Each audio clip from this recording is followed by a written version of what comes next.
So good morning everyone. In the previous video I had started with the meaning, that is the first chapter, introduction, and we learnt about the meaning and definition. That is an introductory part which has to be written in your examination for whatever answers that are asked under microeconomics. Next we move on to the next subtopic, which is the scope of microeconomics. What do we mean by scope here? Scope means what all areas does microeconomics cover? What are all the things which we are going to study, or which all we have studied earlier under microeconomics? So basically there are three types under that. One is product pricing, the second one is called as factor pricing, and the third one is theory of economic welfare. So these are the three main factors which you are going to learn under the scope of microeconomics. It is a very simple, it is not much difficult. Okay.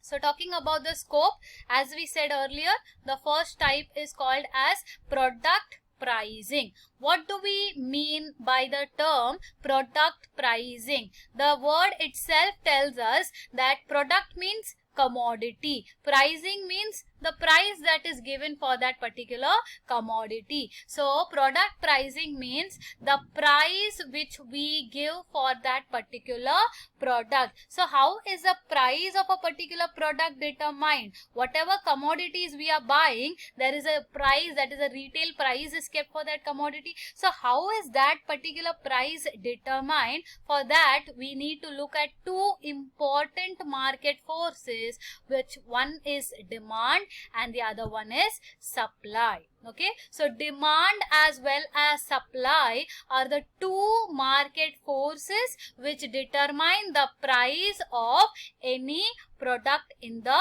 market. So demand and supply are very, very important. Now, who go and demand for a commodity? It is always a consumer. When we demand for the commodity in the market, we become the consumer. If you are supplying the commodity in the market, you are the producer, or you are the supplier, or you are the firm in the market. So there are two, it has been divided. Demand talks about individual consumer behavior. Remember, individual, because microeconomic talks about individuality. So demand will cover, the demand side covers the individual consumer behavior, and the supply side will cover individual producer behavior. Now, how is the behavior of a consumer?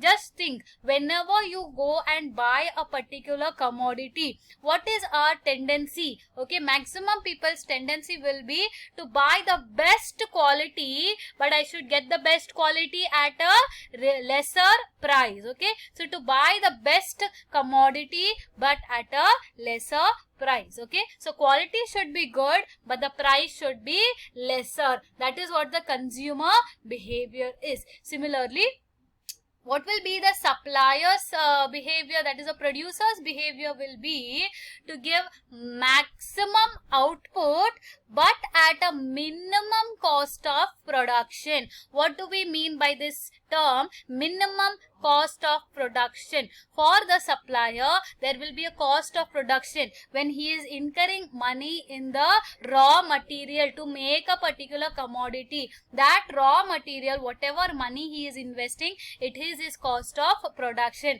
When he is appointing a person to work under him, he has to give an income or a wage to that person. That income and wage is also coming as a cost of production. That is, to produce a commodity, he is incurring certain cost which we call as cost of production. So the supplier's mindset will be, I should have maximum output, but my cost of production should be lesser. Then only he will be able to earn more profit. If his cost of production will be more, then all his money that he is getting is going to go for the cost of production, which will eventually give him less profit. So if there is less cost of production, that means he will get more profit. So that is what product pricing is all about. The product pricing means what? The price of a particular product. How it is determined?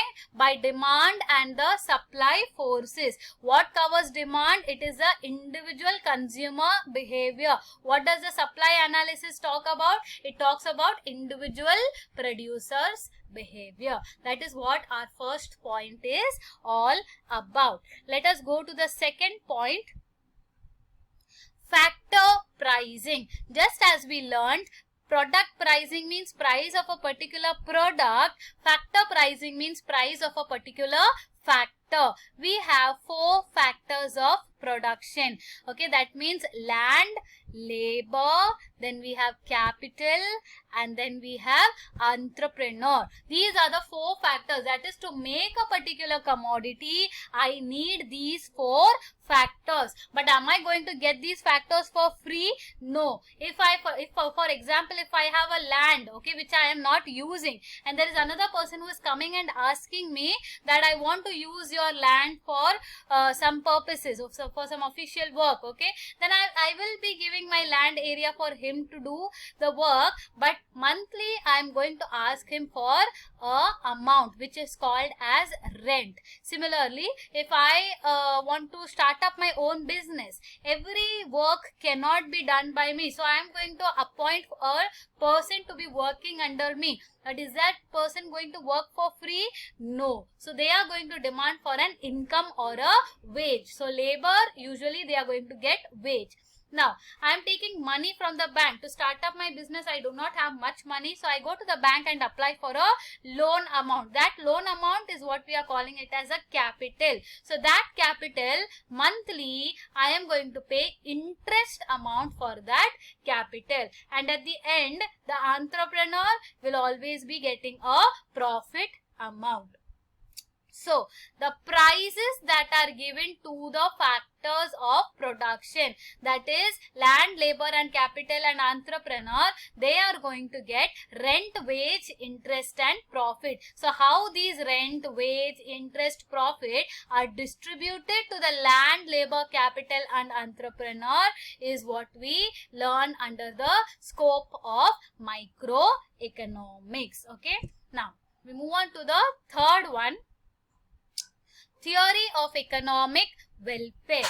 When I am talking about economic welfare here, what do we mean by economic welfare? Economic welfare, when can I say that there is economic welfare? When there will be efficiency. When there is economic efficiency. For example, if you demand mobile from your parents, okay, and your parents are saying depending on the result we will be giving, that means if you are going to get good result, you will get a mobile. If you are not giving a good result, you will not get your mobile. So at that place, you don't know whether you are getting it or whether you are not getting it. On the other side, as soon as you demanded for that and you got your mobile, that means your mindset, you will be happier. Okay, so welfare comes when you get what you want. Whenever you have demanded for something and you get that commodity, that is the time there will be welfare in the country. So economic welfare means it talks about economic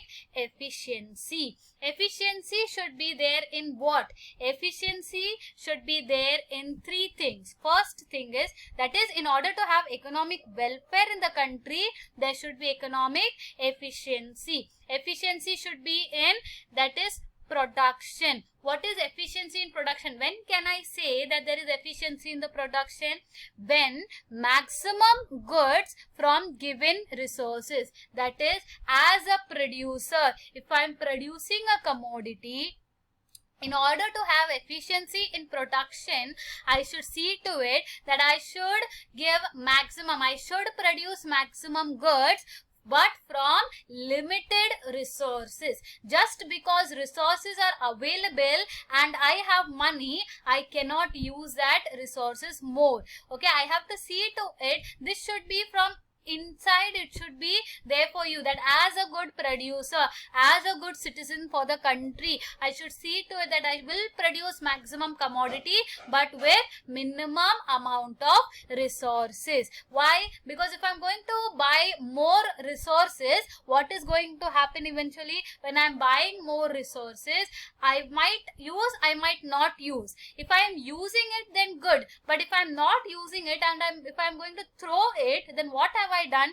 Neither have I used it, nor have I allowed anybody else to be using it. So I have wasted that resources. So wastage should not be happening. Even if we are not using it, we should just leave it at that place so that others are able to have it. So instead of wasting it, we should leave it for the upcoming generation. Okay, so efficiency in production will be there only when there is maximum goods produced with given resources, that is with limited resources. After production, what happens? The next stage after production is the commodity has come into the market.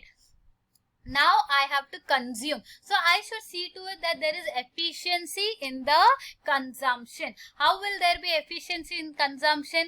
Efficiency in consumption will be there when the distribution of the commodity leads to maximum total satisfaction. That means what? The distribution should be in such a way, maximum total satisfaction means all the people, irrespective of their religion, irrespective of their class, irrespective of their caste, irrespective of their gender, they should be able to get the commodity. That is, all the people in the society should be getting at least their basic necessities, what they want. That is what we mean by maximum total satisfaction. When all the people get the commodity, we can say that there is maximum total satisfaction. So efficiency in consumption not only means distribution, but the distribution in such a way that every individual get the commodity what they have demanded for. And at the end, we talk about overall economic efficiency, wherein it talks about producing goods most desired by the people. Here we are talking about what commodities to produce, how much of the commodities to produce, when the commodity should be distributed. So what to produce, when to produce, how to produce, how it can be distributed, how to distribute. Okay, all these questions come under overall economic efficiency. So these are what are the theory of economic welfare talks about. So this in detail, that is the scope of microeconomics. This is a screenshot that is taken of your textbook. So whenever you are writing this answer with an introductory paragraph as to what is the meaning, then going on to any one of the definition, either Morris Dobb or AP Lerner, after writing that you can go on with the flow chart. Wherever you all are trying to do a flow chart, it would get you good marks. It would be a good presentation from your side that you all are giving in your answer paper. So draw a flowchart and then go to the content of the answer. So this is a flowchart of the textbook. Basically, it only has what we have got learnt earlier. Okay. In the next video, we will be talking about the features of microeconomics. Thank you.